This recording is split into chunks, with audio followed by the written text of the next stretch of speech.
Hello friends, मैं हूं अमित नेगी। स्वागत है आपका मेरे यूट्यूब चैनल में।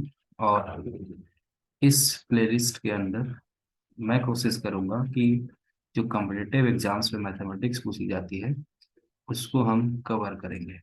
तो मैंने छोटा सा प्रयास किया है उत्तराखंड एलटी मैथमेटिक्स के टॉपिक्स को कवर करने का। ऐसा नहीं है कि ये टॉपिक केवल एलटी मैथमेटिक्स में ही आते हैं, लेक्चरर में भी पूछे जाते हैं। आपका ईएमआरआर का भी एग्जाम है, एकलव्य मॉडल रेजिडेंशियल स्कूल का, उसके लिए भी ये टॉपिक इम्पोर्टेंट है। और वन बाई वन हम सारे टॉपिक्स को डिस्कस करेंगे। तो आज मैं डिस्कस करने जा रहा हूँ इसका पहला टॉपिक, मैट्रिक्स और डिटरमिनेंट।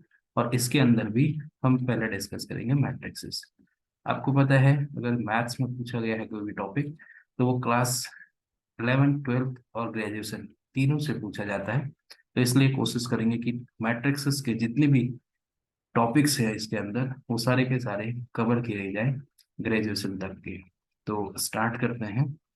पहला है मैट्रिक्स। तो सबको ही पता होता है कि हॉरिजॉन्टल और वर्टिकल एलिमेंट्स का जो रेक्टेंगुलर अरेंजमेंट होता है उसे आप मैट्रिक्स कहते हैं। तो ये बेसिक चीज आपको पहले से पता है।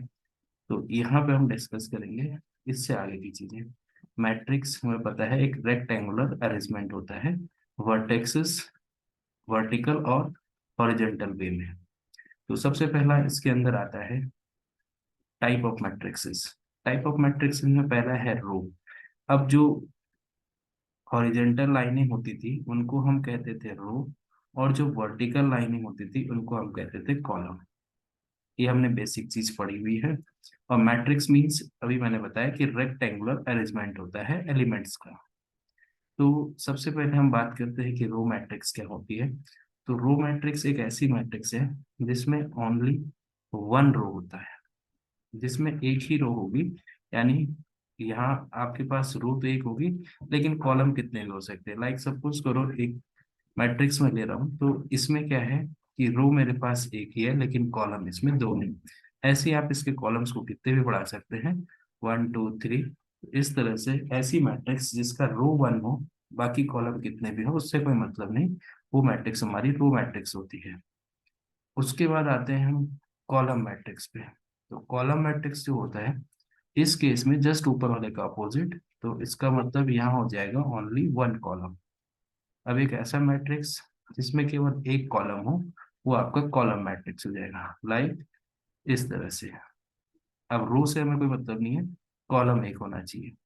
उसके बाद आती है स्क्वायर। नाम से ही पता चल रहा है, स्क्वायर का मतलब होता है जिसमें नंबर ऑफ रो और नंबर ऑफ कॉलम आपस में क्या होंगे, बराबर होंगे। तो आपके पास अगर कोई ऐसा मैट्रिक्स है जिसमें रो और कॉलम आपस में बराबर है तो वो आपकी स्क्वायर मैट्रिक्स होगी। जैसे कि मैं एक एग्जांपल दे रहा हूँ यहाँ पे। तो ये जो है, इस मैट्रिक्स में टू रोज हैं और टू कॉलम्स हैं। तो नंबर ऑफ रोज और नंबर ऑफ कॉलम बराबर है, इसलिए एक एग्जांपल है स्क्वायर मैट्रिक्स का। अब नेक्स्ट डिस्कस करते हैं डायगोनल मैट्रिक्स। अब यहाँ से थोड़ा सा डिफिकल्टी लेवल बढ़ना शुरू हो जाता है। तो डायगोनल मैट्रिक्स क्या होते हैं। सबसे पहली कंडीशन डायगोनल मैट्रिक्स की है कि इसके लिए ये स्क्वायर मैट्रिक्स होना जरूरी है। ये हमेशा ध्यान रखिएगा कि अगर डायगोनल मैट्रिक्स है तो सबसे पहली कंडीशन ये है कि वो स्क्वायर मैट्रिक्स होना जरूरी है। और अगर वो ऐसा स्क्वायर मैट्रिक्स है जिसमें ए आई जे की वैल्यू जीरो हो जाए जब आई और जे आपस में बराबर नहीं होंगे, तो इस तरह की मैट्रिक्स को हम डायगोनल मैट्रिक्स कहते हैं। अब देखिए, मैंने इस फॉर्म में आपको इसलिए बताया क्योंकि कॉम्पिटेटिव एग्जाम में इसी फॉर्म में आपको पूछेगा कि suppose A is a matrix and the elements of matrix Aij such that Aij is equal to 0 whenever I is not equal to j.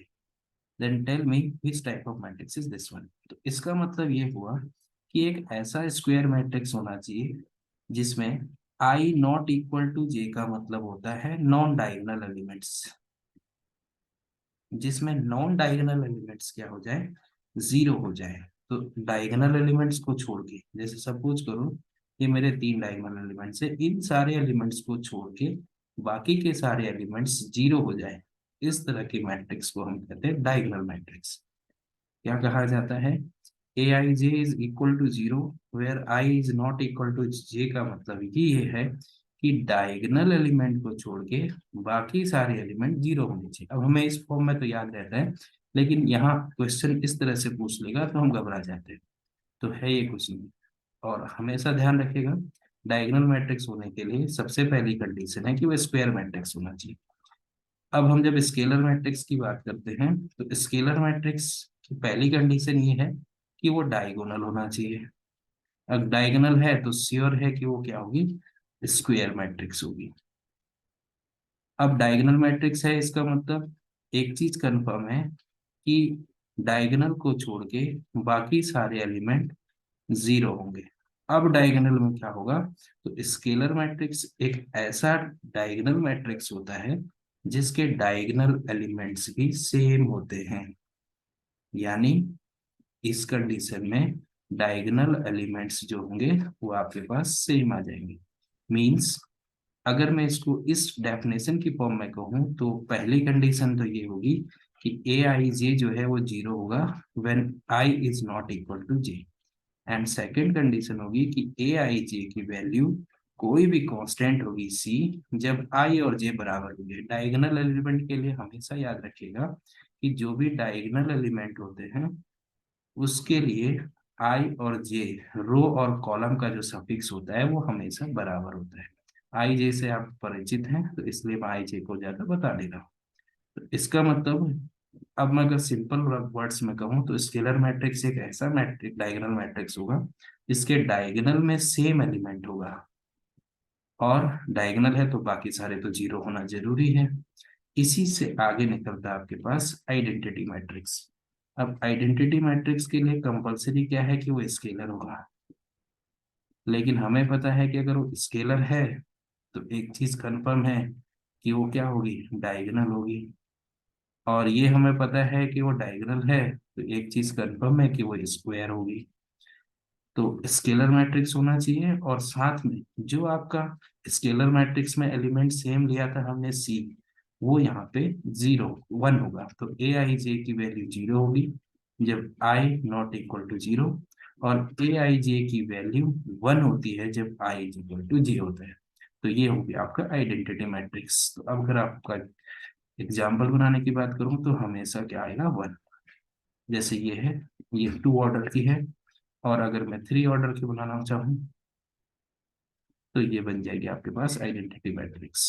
तो हमेशा ध्यान रखिएगा, क्वेश्चन में इस तरह से पूछता है कि अगर ये कंडीशन दी हुई है तो ये कौन सी मैट्रिक्स होगी, अगर ये कंडीशन दी हुई है तो ये कौन सी मैट्रिक्स होगी, अगर इस तरह की कंडीशन दी हुई है तो कौन सी मैट्रिक्स होगी। तो आपको सिंपल वर्ड्स में तो पता है, लेकिन इस तरह से आए तो उसको देख के आपको घबराना नहीं है। ये भी वही चीज है, ये भी स्केलर मैट्रिक्स की डेफिनेशन है। एक्चुअल में डेफिनेशन ये है, हम लोग एग्जाम्पल से सीखते हैं तो इस तरह से करते हैं। अब यहाँ से मुझे एक रिजल्ट मिल रहा है कि एवरी स्केलर मैट्रिक्स जो होगी वो डायगोनल होगी और स्क्वायर भी होगी। साथ में मुझे यहाँ से एक चीज मिली कि एवरी डायगोनल जो है वो स्क्वायर होगी, और एवरी स्क्वायर डायगोनल हो ये जरूरी नहीं है, एवरी स्क्वायर आइडेंटिटी हो ये भी जरूरी नहीं है, एवरी स्केलर आइडेंटिटी हो ये भी जरूरी नहीं है। अब एक चीज हमेशा ध्यान रखिएगा कि डायगोनल मैट्रिक्स को दिखाने के लिए कभी कभी बुक में आपको कंफ्यूज करने के लिए डायगोनल ऑफ टू थ्री और फाइव दिया होगा। इसका मतलब ये है कि ये ऐसा डायगोनल मैट्रिक्स है जिसके डायगोनल में एलिमेंट टू थ्री और फाइव है। तो इसका मतलब ये और ये दोनों आपस में बराबर है। कि अगर डायगोनल ऑफ टू फोर दे दे तो इसका मतलब एक डायगोनल मैट्रिक्स है और ऑर्डर उसका टू है, और उसके डायगोनल में एलिमेंट्स टू और फोर है। आइडेंटिटी मैट्रिक्स की बात करते हैं तो इसको आप आई वन आई टू इस तरह से दिखाते हैं। आई टू का मतलब टू बाई टू का आइडेंटिटी मैट्रिक्स, आई थ्री का मतलब थ्री बाई थ्री का आइडेंटिटी मैट्रिक्स। नेक्स्ट है अपर ट्राइंगुलर मैट्रिक्स। ये बहुत इंपॉर्टेंट चीज है।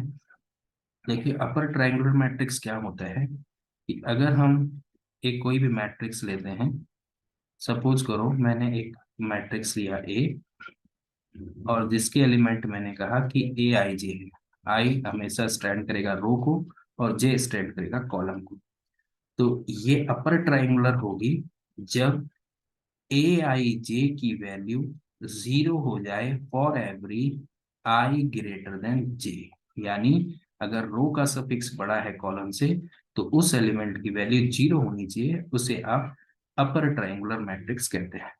तो अगर मैं देखता हूँ सपोज एक एग्जांपल कि ये है मेरे पास टू, कुछ भी ले सकते हैं, 5 4 3 5 2, और ये हमें जीरो लेने पड़ेंगे क्योंकि इन तीन एलिमेंट के लिए मेरे पास आई का जो सफिक्स होगा वो जे से ग्रेटर होगा। यहाँ पे सेकंड रो फर्स्ट कॉलम है तो टू ग्रेटर वन से, यहाँ टू टू है तो दिक्कत नहीं है, यहाँ टू थ्री है तो कॉलम बड़ा है, लेकिन इस केस में, इस केस में और इस केस में रो का सफिक्स बड़ा है कॉलम से, तो इसलिए ये अपर ट्रायंगुलर मैट्रिक्स होगी। अब इसको अपर ट्रायंगुलर क्यों कहते हैं? क्योंकि जिस जो इसमें नॉन जीरो एलिमेंट हैं उनको अगर आप लेंगे तो एक इस तरह का ट्रायंगल बनता है ऊपर की तरफ। तो इससे भी आप ट्रिक से याद रख सकते हैं कि अगर ऊपर की तरफ ट्रायंगल बन रहा है नॉन जीरो एलिमेंट से तो वो मेरा अपर ट्रायंगुलर मैट्रिक्स हो जाएगा। ये बहुत इंपॉर्टेंट है कि ए आई जे जीरो होना चाहिए when I is not great, I is greater than J.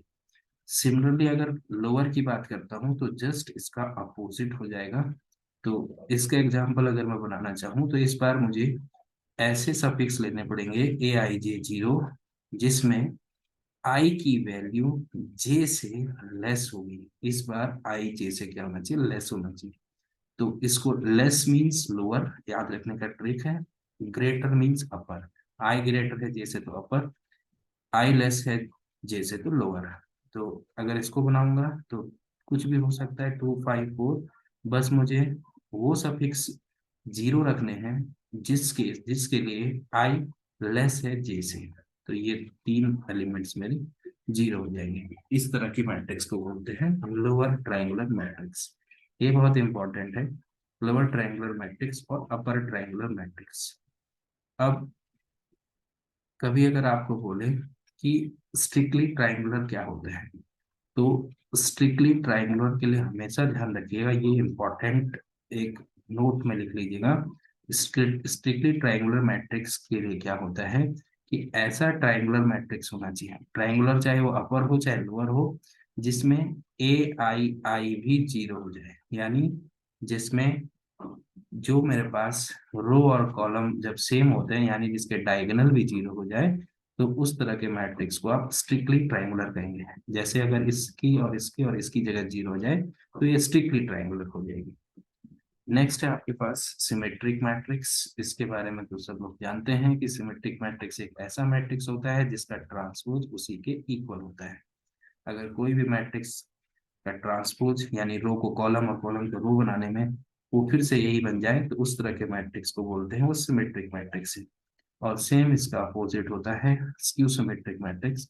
Skew symmetric matrix में क्या होता है कि इसका ट्रांसपोज अगर -1 के इक्वल हो जाए तो वो आपके पास स्क्यू सिमेट्रिक होगा। लेकिन एक चीज स्क्यू सिमेट्रिक के लिए हमेशा ध्यान रखिएगा, स्क्यू सिमेट्रिक तभी हो सकता है जब उसके जो डायगोनल एलिमेंट्स हैं वो क्या होंगे? जीरो होंगे। तो हमेशा एक नोट में लिख लीजिए, diagonal elements of skew symmetric matrix always equal to zero. ये बहुत इंपॉर्टेंट है। इसी तरह के क्वेश्चंस आपको पूछे जाते हैं एग्जाम्स में, इनको आप नोट में लिखते रहिएगा। तो डायगोनल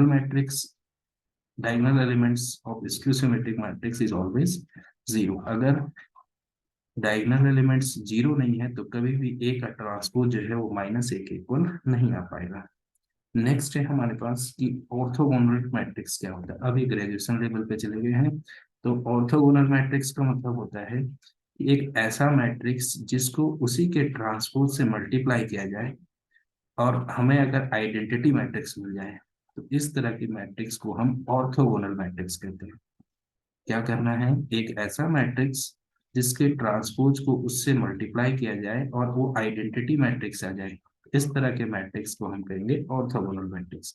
और ऑर्थोगोनल मैट्रिक्स के लिए हमेशा ध्यान रखिएगा कि जो ए ट्रांसपोज हो जाता है वही ए इनवर्स के इक्वल आता है। अब ये इंपॉर्टेंट नोट है इसको आप याद रखिए क्योंकि ये एग्जाम में पूछा जाएगा। ये तो सबको पता ही होता है कि ऑर्थोगोनल का मतलब हो गया कि ए को ए के ट्रांसपोज से मल्टीप्लाई कर दिया तो आया जाए।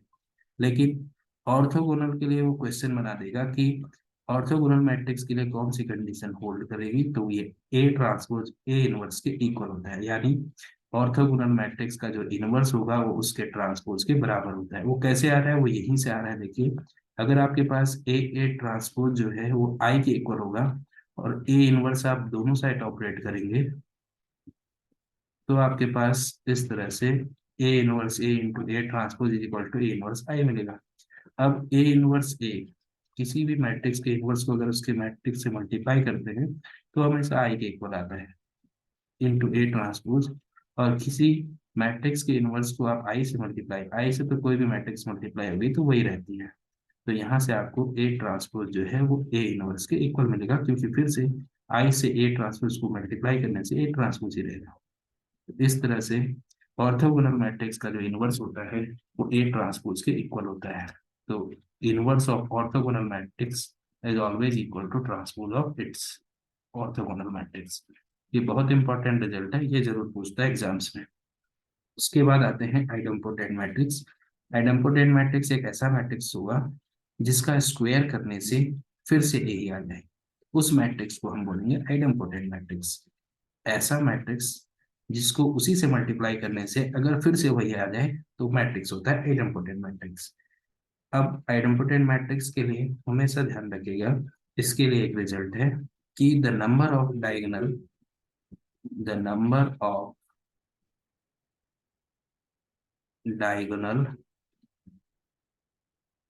Matrix of order n which are idempotent